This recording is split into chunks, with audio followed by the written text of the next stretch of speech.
on the winter study tour who's looking for people to sign the book for Dr. Bai. And I think Stephanie is not here.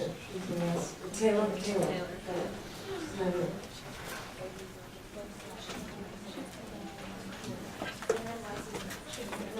Oh, her coat's here? This is mine. Okay. Okay, so each week I'm choosing one of the best summaries. And the first week it was Stephanie Rowland whose summary was chosen, and so it's up on Sakai. And you can look at it if you're wanting to see what a good summary looks like. And I've chosen one for the second week, Cameron, so as soon as she gets that to me, we can post that one too. So I won't post the same ones from the same students. I won't be using the same students for the forthcoming ones, so you can work towards being the selected one by having really good opening sentences and some closing ones too, because and finding the same boring ones, like today we had at seminar, blah, blah, blah, and they spoke on such. Think of something different than that. And you're a candidate then for a Chet Plus. Okay, today we're going to be talking about graduate school. I know that many of you are just looking forward to May and that you will never have a thought of graduate school. But some of you may in the future. If you have a fairly good GPA and you really like the academic environment, there is a lot to be said for thinking about graduate school. So we're going to talk about that today. I think you don't get that. It's sort of like sustainability last time. It's not infused in the curriculum in a formal way. So you might not know anything about it. I know I didn't know anything about it from my classes that I was taking at the school that I attended for undergraduate school, but I learned from other people that they were thinking about graduate school, and it occurred to me that I could look into it too. So here we go. What does graduate school mean? There can be professional degrees. This is considered graduate school also. So if you are thinking of doing a Reese Witherspoon in Legally Blonde, you could go to law school. You wouldn't be the first TMD student who's gone on to law school. In fact, for all the large companies that are out there that are signing franchise agreements and license agreements, it would be a useful thing to have a degree in both fashion and law. There are law schools all over the place, so no shortage of law schools. And then you could go to medical school. We don't have too many TMD students who go on to medical school. You want to go on to medical school? Usually you need to have a science degree as an undergraduate degree, but it's not for sure. You could make up courses often. That's what happens if you choose a graduate program. That's unlike your undergraduate program. There will be a lot of coursework that you have to make up if you get accepted. You go to dental school. You go to veterinary school. Dr. Hannah once thought she would be a veterinarian. Or you go to business school, and quite a few of our grads do go on to do an MBA. It's a Master of Business Administration. And it is often a degree that a company will pay for. If you're working for a large company, they want you to get further education. So it's not like you have to incur another $10,000, $50,000 in debt if the company will pay for you to further your education beyond your bachelor's degree. Then it's surprising a number of our students think about going into teaching after having worked in the fashion industry for a while.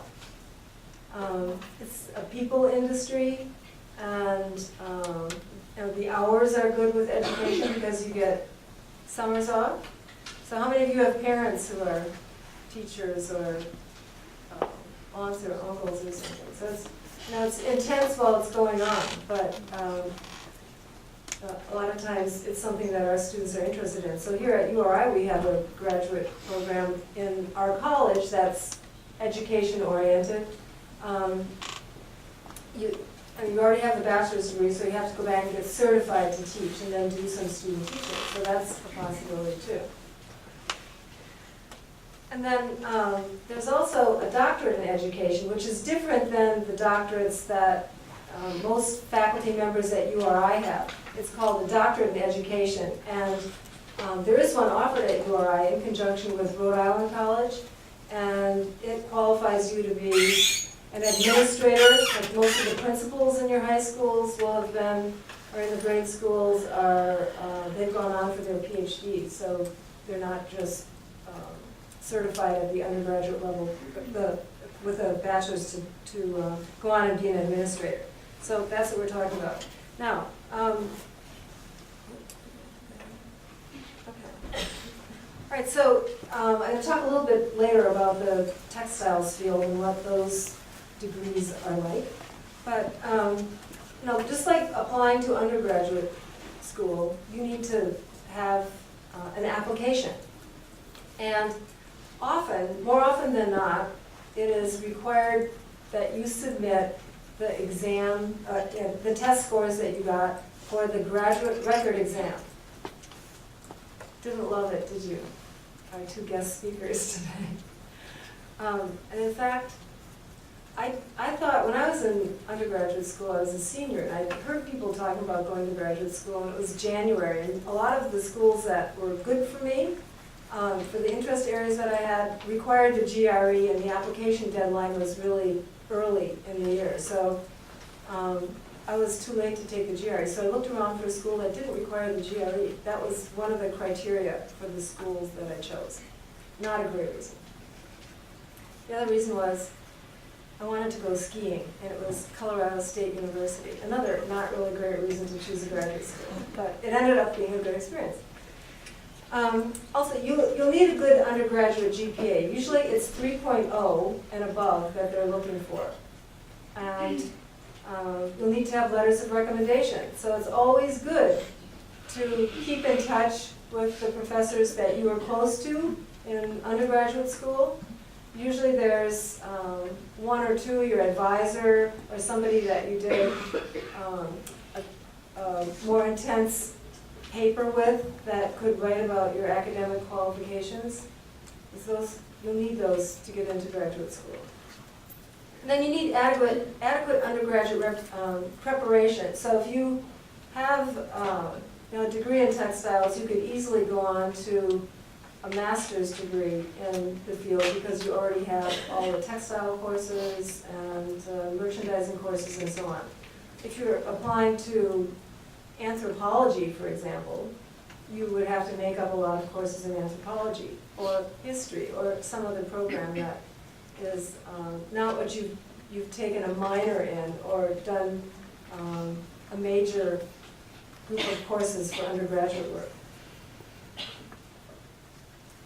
Okay, so what about if you love your undergraduate major and you want to go on to do master's work and PhD work? So there are quite a few schools that offer a Master of Arts or a Master of Science, and it's, I don't know, it's kind of arbitrary whether it's a Master of Arts or Master of Science. I think for years I never really realized that I had a Master of Arts rather than a Master of Science. It's just usually it's the number of courses that you have in science versus the number in art. But usually that requires 30 credits if you're doing a thesis. A thesis is original research. So after you get out of undergraduate school, there's a lot of emphasis on learning how to produce original research. So you'll hear our two guests today who are in the program at URI talk about what their original research is. Sometimes, actually a thesis is advised if you're thinking of going on to get a PhD, then learning how to do research is important because at the PhD level you must do a PhD dissertation. Depending on the school, if you're going full-time, 30 credits could be done in a year and a summer, although you need a program that has a fair number of courses offered each semester. It's more typical to take 2 years. Sometimes people do it part-time, so they take 3 or 4 years. Sometimes they get jobs before they get done, so that last bit of the thesis becomes a part-time activity. You can also not do a thesis. You take more classes, you do comprehensive exams, but you do a major project that isn't original research. So some of the students in our program who hope to work in the fashion merchandising field, they'll do a non-thesis with a major paper instead of doing a thesis. And you can also do a Master of Fine Arts. So if you're one of our creative types and you want to do more creative activity, then an MFA is what you produce. It's a little more intense than a master's degree. The people in the art department, any art department across the USA, they're what they call a terminal degree. It's the highest degree you can get. It's called an MFA. So instead of a thesis, you produce an original group of creations, whether they be paintings or ceramics or jewelry or fashion designs, a collection that's pretty major collection that's shown to people. That would be the MFA. We don't have a lot of students who've done it, but we have one that I'm going to talk about in a little bit who just is finishing her MFA or has already finished it. I think she's trying to pass it. Okay, trying to get the final credentials. Yeah. Okay, so then the terminal degree in TMD, if you're not doing the creative work, is a Doctor of Philosophy. One of our graduate students found it hysterical that we, the TMD professors, were philosophers. Hillary couldn't get over that. We were philosophers. But We're philosophers of it's textile. just the name of the degree. It's a PhD. Some people say pile higher and deeper because it's a lot of work. We can attest to it being a lot of work. Often, you can get admitted to a PhD program without getting the master's, but you need to do more coursework. Usually there's 60 credits of coursework, and then the dissertation after that. Usually takes more than 3 years. 3 years is sort of the minimum it takes. And it depends on how dedicated you are to the writing process. There are lots of people who just never get past doing the coursework and taking the comprehensive exams, and they did all that work, and they are what's called ABD, all but dissertation, which is sad. But there are whole blogs created to these people who never get done. But you can talk to the 2 people who are writing right now, because you have to sit on the chair and write in order to get the dissertation done. There are always comprehensive exams in a doctoral dissertation. So you're stuck in a room and they give you some questions, you don't know what they are, and you need to pass those in order to be admitted as a doctoral candidate. Often programs require statistics, especially if you're doing a quantitative type of study. So sometimes more than one course in statistics because there's many different types of tests that you might use in conducting your research. Often they're requiring a language, like in any cultural studies, you might be reading original documents in French or reading original documents in German. So often you have to pass a language test also. All of the permanent TMD professors, there are 8 of us that are going to be here for a long time, hopefully. We have PhDs. Some of us have had them much longer than others. As you heard last time, Carl is one of the more recent recipients of the PhD. And he's been hired here, not on a 10-year track, as some people thought I said last week or 2 weeks ago. There's this whole thing called tenure. And all the professors at URI who are permanent here, not the instructors or people who come in and teach just one course at a time, they're on a tenure track. So this means after they have some years to develop a track record. And this would involve reasonable scores for teaching. You know how each semester you fill out those idea scores? We take those seriously at the university. And if you do reasonably well at those, then that's acceptable. But you also need to be involved in research and presenting research at conferences and writing research papers and contributing to books. And usually we look for one of those per year, so it's a pretty intense experience. You think you're done writing with a dissertation? No, it's only the beginning. You have to keep going on this. So that's what it means. Each year we review the assistant professors and say, encourage them to go on. And then at the end of the beginning of the 6th year, they put together this whole package, and then they become tenured. And so they can relax a little bit. If you relax permanently, you are always an associate professor. Because you need to keep writing and producing and submitting grants and going to conferences and so on to be promoted to full professor. So the only way you can get fired, actually, is not to show up at your classes, to be drunk giving your class. I mean, just egregious It's happened. things. It's happened. It has happened. Or you lose your mind. There have been people who go crazy, and it's hard to get, and if they're tenured, it's hard to encourage them to move away. But maybe you think some of your professors should be encouraged to go away. But most of the time, people are here, they're committed, and that's what it means to be tenured at the university. Okay? We all got that?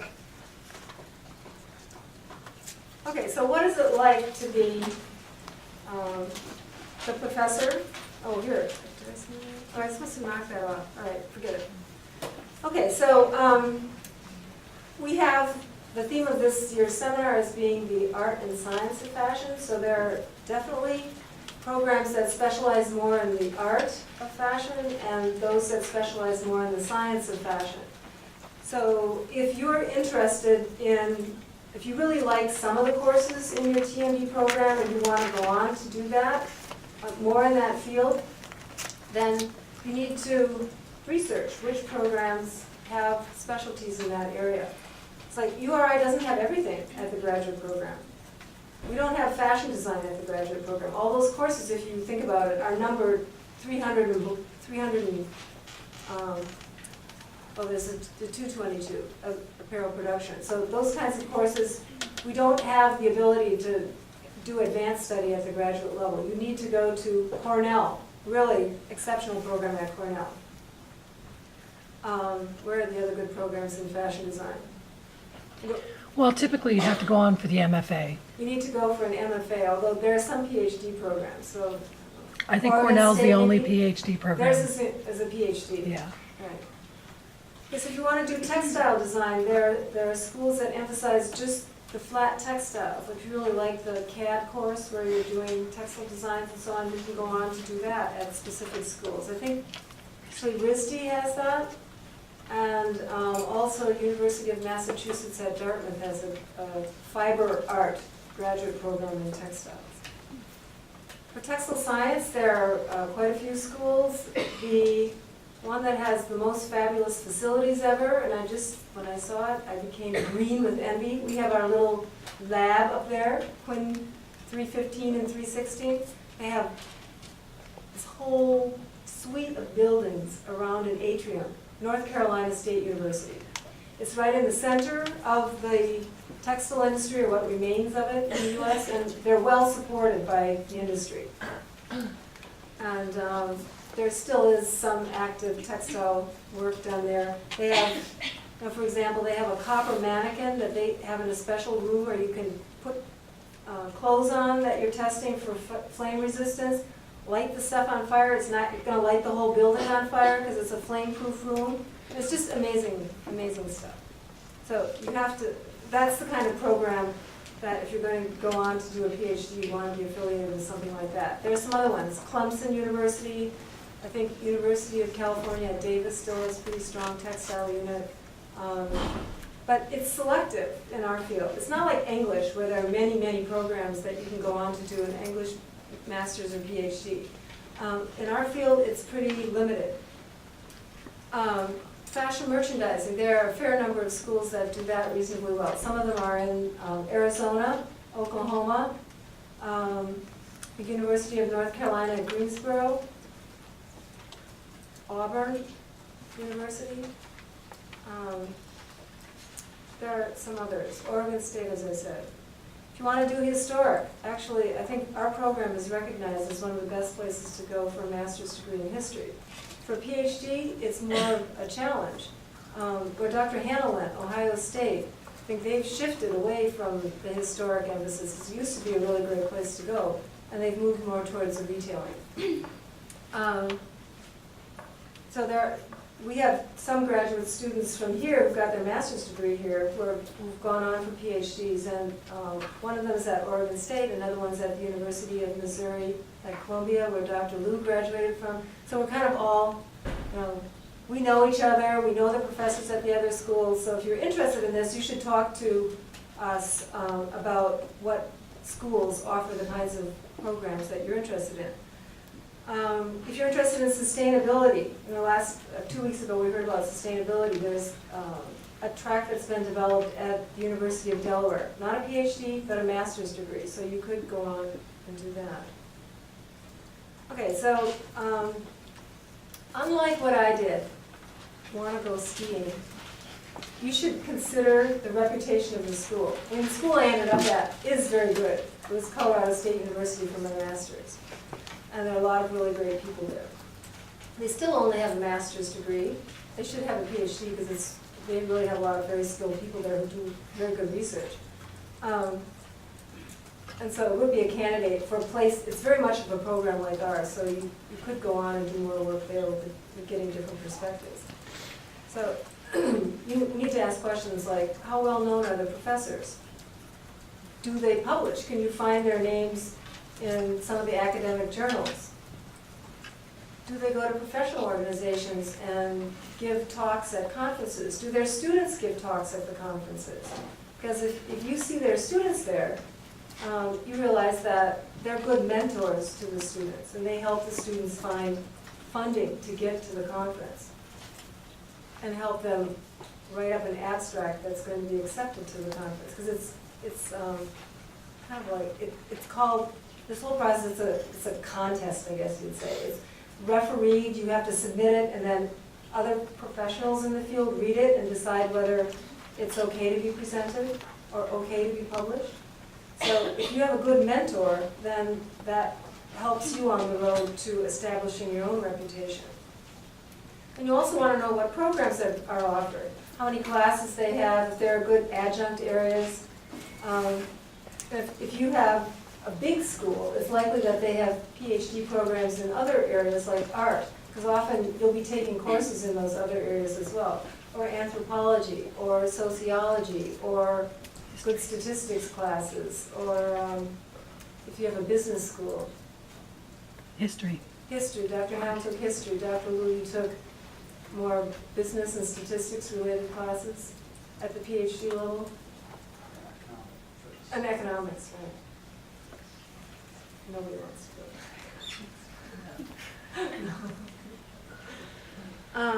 And then, do their graduates get jobs? You want to know what's happening with them if they go on to get jobs of their own, because it's a lot of effort to go to school, and you want that degree to mean something.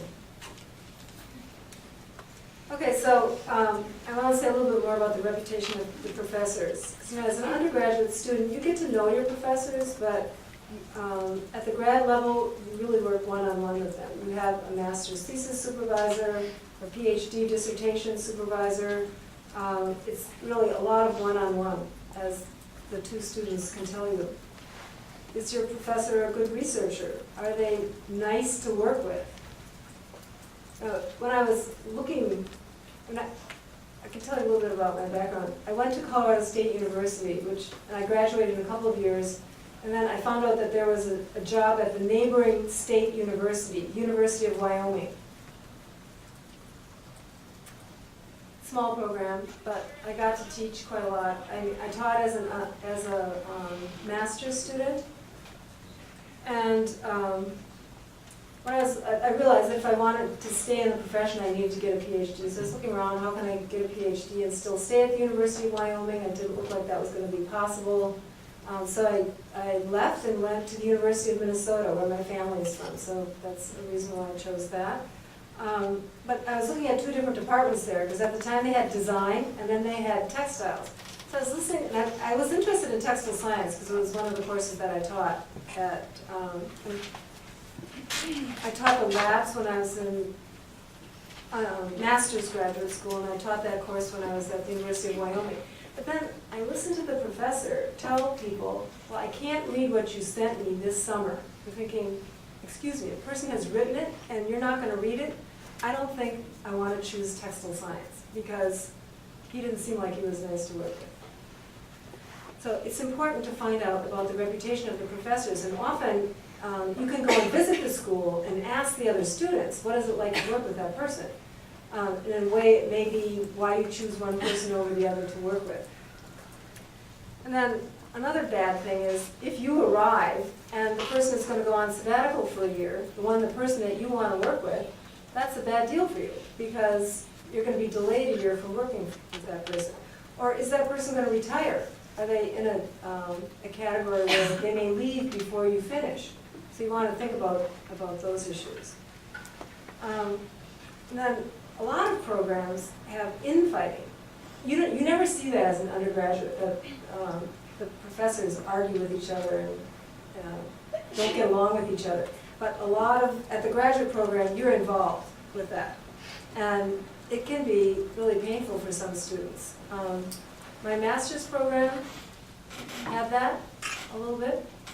And some people just didn't talk to other people. They wouldn't support their ideas in meetings and things like that. So it happens quite a lot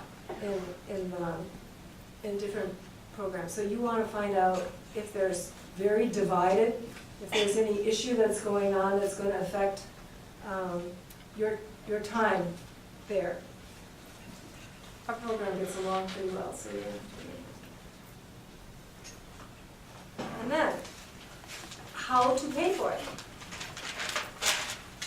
You might not know this, but many programs have teaching assistantships where you help teach a lab or you assist a professor in teaching a class. And you get paid to do this. And they'll also pay your tuition.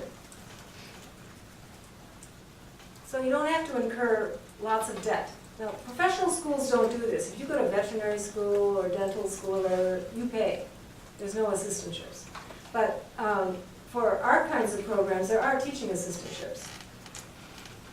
So, I mean, when I arrived at Colorado State University, and I went in and they said, you are teaching 3 classes, and gave me the syllabus. So it was a little scary, because I was not a very talkative student as an undergraduate.